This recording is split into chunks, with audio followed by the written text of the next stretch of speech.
Let's go for that. Yuri Prochazka, fighter breakdown. Yuri Prochazka had a phenomenal performance against Jamal Hill at UFC 311, and I thought it would be the perfect opportunity to talk about his early life, his upbringing, his samurai mindset, and really just showcasing how Yuri Prochazka is a perfect example of the modern warrior slash samurai. Now, Yuri was born in the Czech Republic and was introduced to MMA at a young age. His first martial art that he started with was judo, I believe, and then he transitioned to Muay Thai. And Yuri Prohaska, at a very young age, made the decision that he was going to be the champion of the world one day. And he started off with local bouts out in the Czech Republic.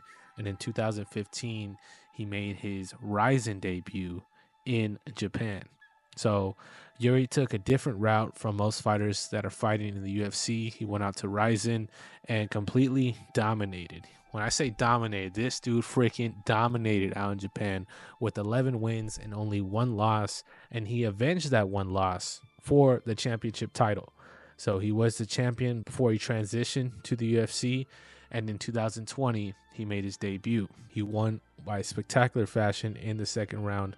And then in his second fight, he won knockout of the year against Dominic Reyes with the spinning elbow. In his third fight in the UFC, he was granted the title shot against Glover and won. Now, how does this happen? How does this guy just decide he's going to fight, go to Japan, dominate Japan, go to the UFC and win the championship in only 3 fights? Is there an accident? No, not at all. This guy is on a different wavelength, bro. When I tell you he's on a different wavelength, this fool is training outside, camping, living in the wilderness for 2 weeks, punching rocks, punching trees, training his visualization with an eye patch, locking himself in rooms with no sun, no food. This dude's fasting. But is it just him being crazy, or is he really trying to understand his mind? This mindset was introduced to him by his coach, who gave him the Book of Five Rings by Miyamoto Musashi. Book of Five Rings from Miyamoto Musashi. My coach, Yaroslav, when I started MMA career, gave me that book, and I was very young and wild guy. This book helped to give me some rules to my life. I started to live by these moral codes, especially for the Bushido moral code. If you guys don't know who Miyamoto Musashi is, he was a Japanese swordsman and it is about the guide of mastering oneself. And it's not only about sword duels, it's about trying to achieve victory in any endeavor one has across from him. Miyamoto Musashi had over 60 duels, pretty much like the last airbender, bro. It's like absolutely insane that this was a real person. We're going to talk about how Yuri embodies these principles. So Yuri has a dedication to all martial arts, like his striking, for example, his Muay Thai, his Shotokan karate, some might say, and it aligns with the fundamentals. Even when it comes to training, Yuri goes to Japan and he really wants to learn from the source of these principles and these foundations, and he's able to use this type of style, his unorthodox style, not only in training but also in fights as well. You might be surprised, you might see Yuri with his hands low, he's blocking punches with his head. That was a joke, but he does have this wild style that a lot of these fighters aren't prepared for. He's not afraid to get up close. He's not afraid to get down and dirty. But let's just say he thrives in chaotic exchanges.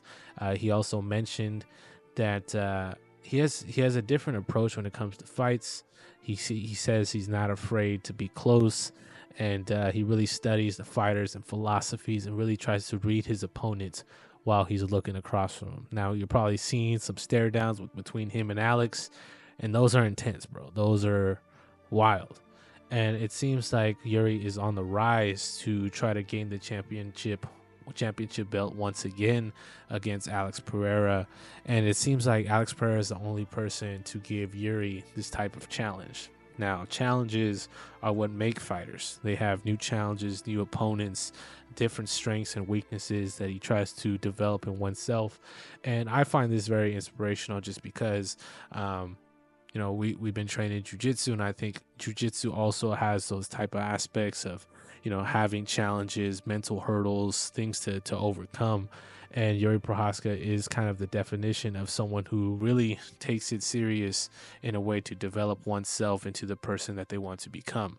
Yuri made the decision to become a fighter. He went to Japan, went to the UFC, and he really adopts these meditative practices and has the ability to stay calm under pressure, and it really reflects in his performances, and kind of describes the void. Some might say the void from Miyamoto Musashi. Demetrius Johnson also has similar experiences, and I think mixed martial arts in the UFC is a great way to see that one-on-one hand-to-hand combat, because it's not only about the physical, it's also about the mental and spiritual aspects of fighting itself that I feel like speak volumes. They really do. It really does speak volumes to see kind of the character development that happens in the fight. It's not only the preparation, it's not only kind of the work you put in, but it's also adapting to change. This guy got eye poked, and mid-fight, everything, if you can't see everything, your whole reality changes, right? And the ability to overcome and be responsive to the new changes really shows kind of the growth that Yuri had gone through in order to be where he is now. And the only unfortunate thing that I hate about kind of the UFC is, like, we only talk about these guys when they win, right? It's like these guys are really putting themselves on the line every time they go out there to perform, and it seems like, the only attention they get is when they get some recognition through their wins. But also Yuri has gone through some losses. Now, he had a crazy match against Alex Pereira when he got head kicked. Absolutely insane. He talks about the feelings and dealing with loss and overcoming kind of the worst parts of himself that were displayed to the world, and then later, going against Jamal Hill and completely having a 180, and now he kind of has some more momentum going towards his next fight. Now, I'm not sure what's planned for Yuri. I'm not sure if they're going to give him right back to Alex or if they're going to have another fight for him, but I am very excited for Yuri's kind of journey, just because of how inspirational I find his attitude, his philosophy, and his mindset overall as a person, as a fighter. Seems like a chill guy. He's like, let's go for that. He's having drinks with Jamal Hill after the fight. And overall, it seems like Yuri is a very energetic guy who really, pushes the boundaries of things and uses the samurai mindset to keep him centered. Overall, just a person who is developed in multiple areas, not just one.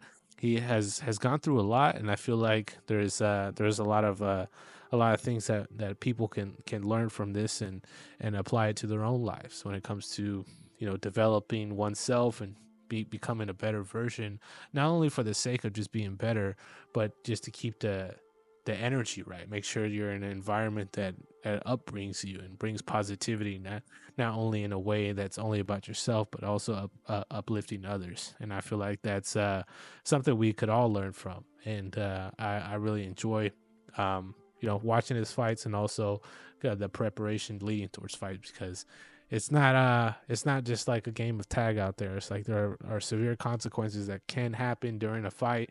So it's really cool seeing someone living that life and kind of sharing his experiences through that. So I hope you guys enjoyed today's episode.